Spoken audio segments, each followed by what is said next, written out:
We are in full moon energy, and that means it's a time to embrace completion.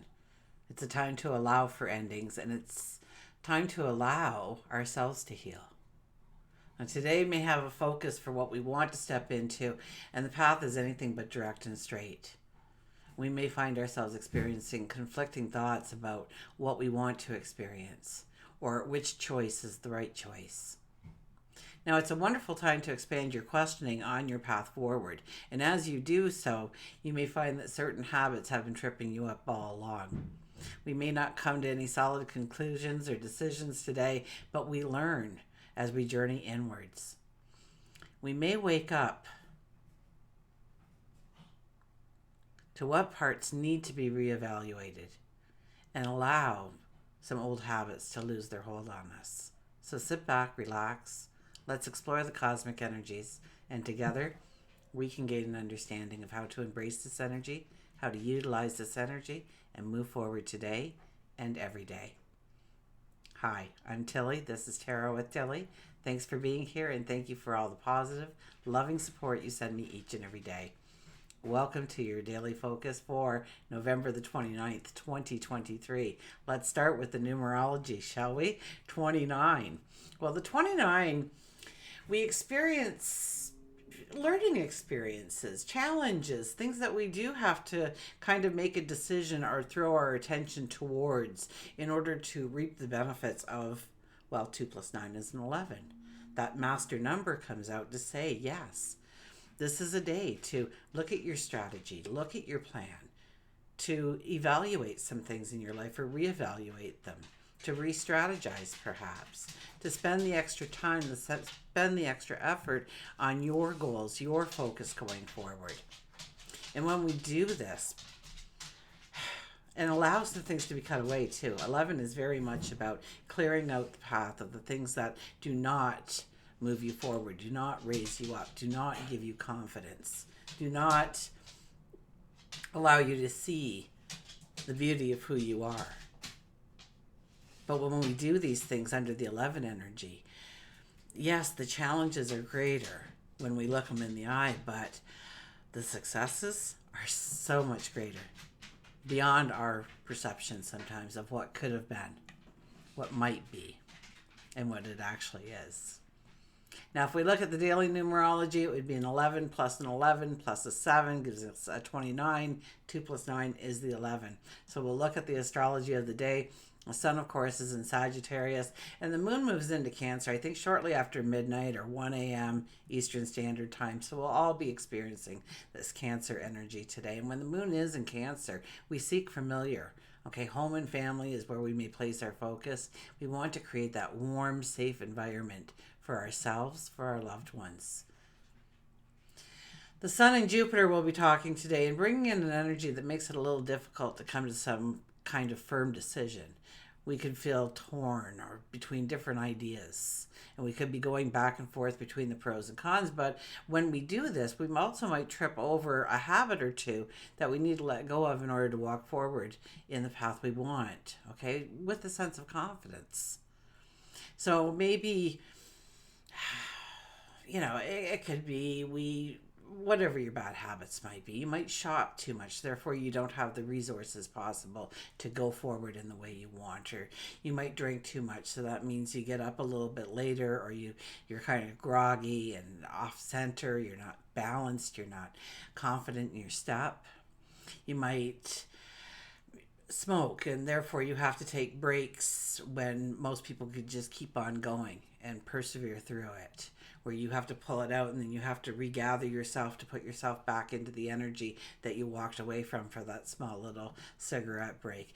It's all kinds of things like that. Like, if we could break some of these smaller habits in our life, what a difference it could be. So we can even open up to the possibility that we can invite in new and different experiences through this invitation of growth.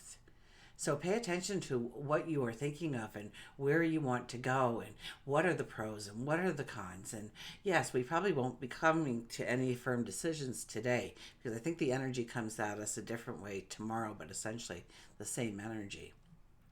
So it may not be for a couple of days, but it's a beautiful couple of days to not try and push ourselves forward, but to actually think about where we want to actually move forward and what has hindered us, what needs to go, what part of the recipe, what part of our plan is being hindered by something that we are actually imposing into our path. And we know it's not healthy for us, or we know it's not good for us, or we know it doesn't raise us up or make us feel confident, alive, and beautiful, and full of vitality and creativity and inspiration, but rather pulls us down and makes us feel that lack, or makes us feel like we're not enough, we're not good enough, we're not deserving enough. So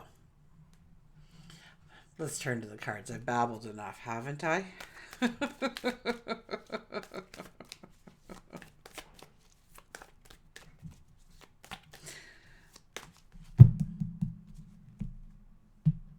Okay, what do the cards have to tell us? Our first card is the Three of Wands. The Three of Wands, we stare out into the abyss. There's nothing really there to concentrate on. We see the crescent of the full moon. And the waters aren't really still, are they? They're a little choppy there if we look at it. And we're looking out and we're trying to imagine what, in fact, this is like, it just fits so perfectly with what I've already said, because it's us looking out into a path that we want to create for ourselves, that we want to walk. And we're looking at the pros and cons and how it kind of can roll out and the different things that will come into play. Eventually, we move over to the second wand. And we may see the exact same path, but with different variables, or it might be a completely different path. And we look at that. Eventually, we'll move over to the third wand. And that could be a decision, or that could be bringing those two paths together, or that could be the decision over one path or another. We have the Seven of Cups. Boy, this card is coming out a lot in personal readings and here for everybody in the collective readings. Do not be so fast to grab that cup. Do not be so fast to say yes to that opportunity or that offer, that aha moment. We don't want to just give into it and say, yes, that's what I'm going to do. We want to think it through. What are the pros? What are the cons?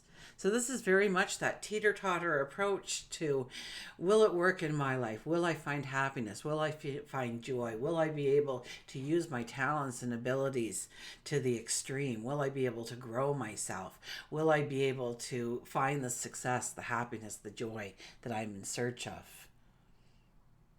Because some of those cups may look really shiny and wonderful, but once we decide on that cup, we figure out that maybe we should have taken a little bit more time to research this cup, to ask questions about this cup, to understand what we would have to give, whether it's time or energy or resources, in order to really take ownership of this cup that we are embracing.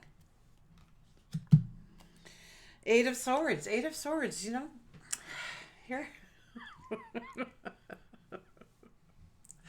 The Eight of Swords is our change in perception, our understanding that maybe we've been holding ourselves back in some way.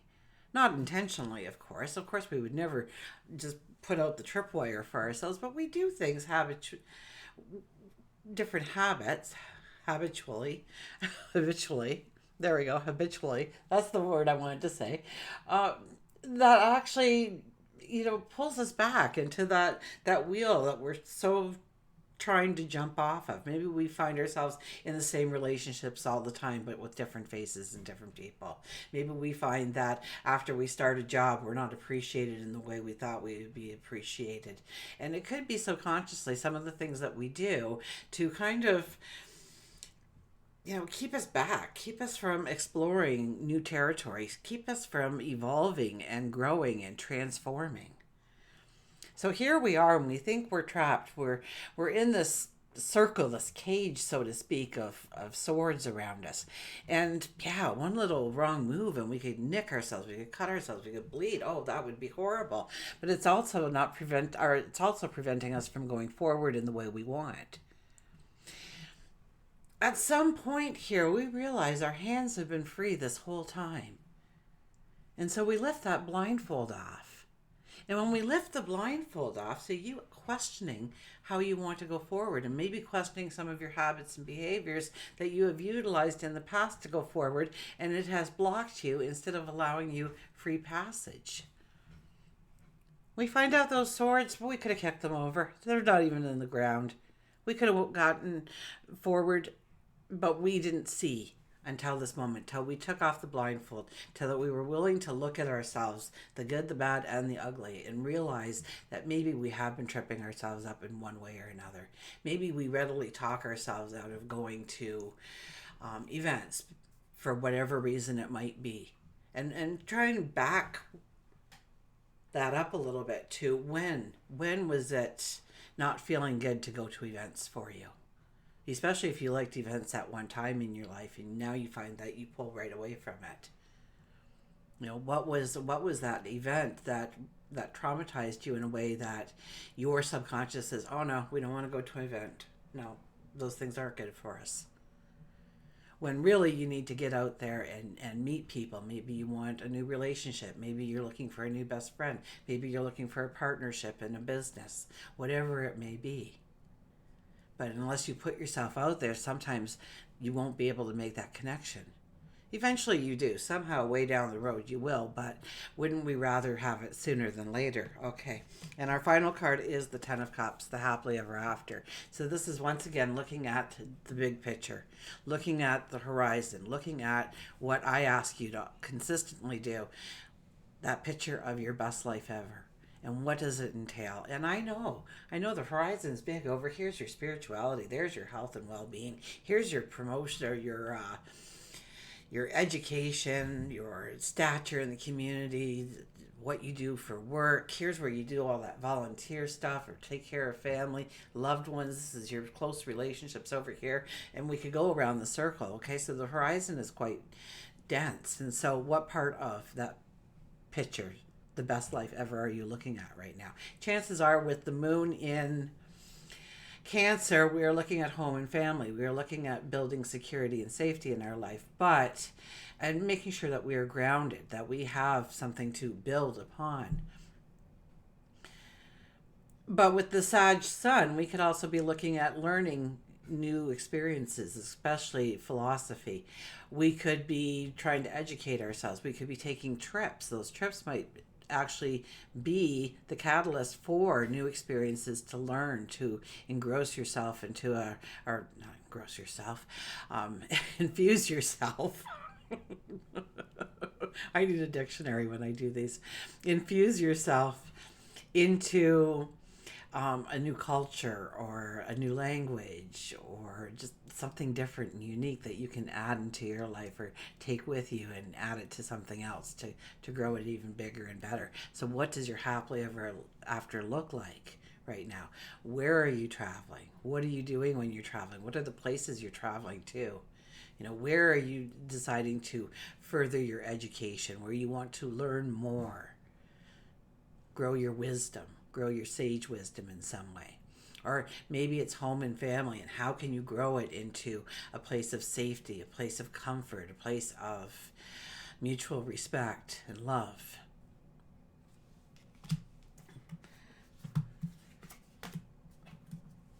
Let's get a Nature's Whispers card, shall we?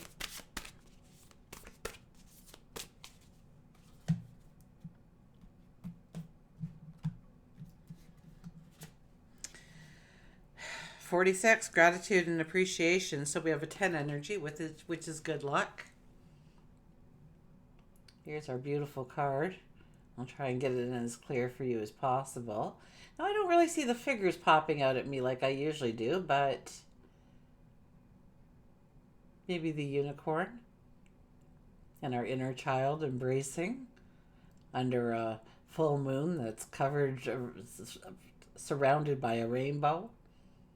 Out in nature, the flowers are blossoming.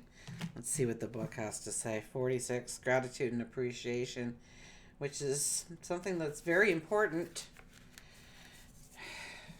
If If you want to really invite in the things that you do want, we start with appreciating what we already have. We give gratitude for what we already have. And of course, we give gratitude for what's around the corner for our best life ever. Recognize the good qualities in others and openly share your gratitude with them. Write notes of thanks to those who have helped you. If someone deserves acknowledgement, take time to let a superior or a colleague know that they receive recognition they deserve. Nature is continually sharing its beauty for us to appreciate. Beholding a rainbow is a gift. And when we encounter a rainbow's beauty, it is the perfect time to be grateful for all the gifts in our lives. It's important to generate the positive flow of thankfulness and can bring joy into someone else's life.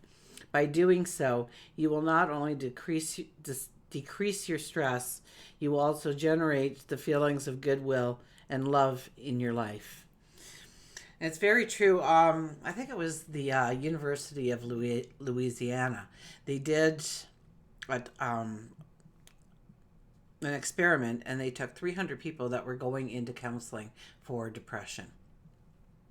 And they broke them up into different groups, and one of the groups was just going to therapy. The other group was to write once a week, to sit down, or maybe it was once a day. I think it was once a week, to write a letter to somebody that you were very grateful that they were in your life. They've made an impression to you, and you wanted to write them a note of gratitude. So a small note of gratitude is what they had to write. Now, it wasn't important that these letters actually went to that person that it was intended to. In fact, only 23% of the actual letters were actually given to the person that they were writing to. But the improvement in these people were, it was like a 40% increase in the healing properties in moving from their depressive states into, feeling vitality, feeling alive, feeling loved, feeling like they were enough. So, and that was just simply by writing that letter once. I think it was once a week they had to write the letter or something. But the amount of extra beauty and energy that went towards their healing was immeasurable, really, to them getting on the right track. So when you can open up your heart, your mind, to gratitude and maybe the people that you're grateful for in your life, maybe the things you have, maybe the things that are on the way to you, and to give a moment of thanks and gratitude. And maybe you're walking down a sidewalk and you see that one little flower it shouldn't be alive right now because it's so cold out, and yet it manages to survive. And it brings a smile to your face, and giving thanks for that smile to be there, for a reason for that smile to be there. Thanking that little flower that is trying so courageously to grow, regardless of the odds, because sometimes we feel like that, and how brilliant and bright that flower looked, and how we can look brilliant and bright even when we're struggling, even when we are trying to push forward. And that doesn't mean pushing feelings down or ignoring them. It's about accepting that, the challenge is very hard, and understanding and embracing the fear, and then doing it anyways. Okay, let's go to an animal. See what our wonderful animals have to tell us.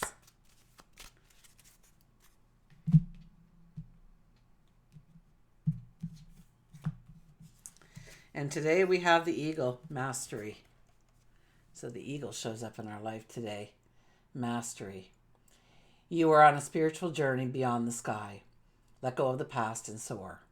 You are guided by the winds of spirit. Your wisdom inspires the world. So know that you have a unique wisdom. It's different than anybody else's, regardless of who you are. That we all have our own flavor of who we are, a unique identity, a unique voice, a unique perception, and our very own realities. And when you blend your reality with another, you are automatically teaching them. And they are teaching you. You are on a spiritual journey beyond the sky. Remember that you are a spiritual being having a human experience. Okay, it sounded a lot easier when we read it in the textbook on the other side. Now that we're actually having to walk the steps, wow, it's hard. But we are mastering it one step at a time. Let go of the past and soar. If you ever had just one intention to say every single morning during a full moon. It was today I let go of the past and open myself up to soaring into my future. Until we meet again, remember, I do love you.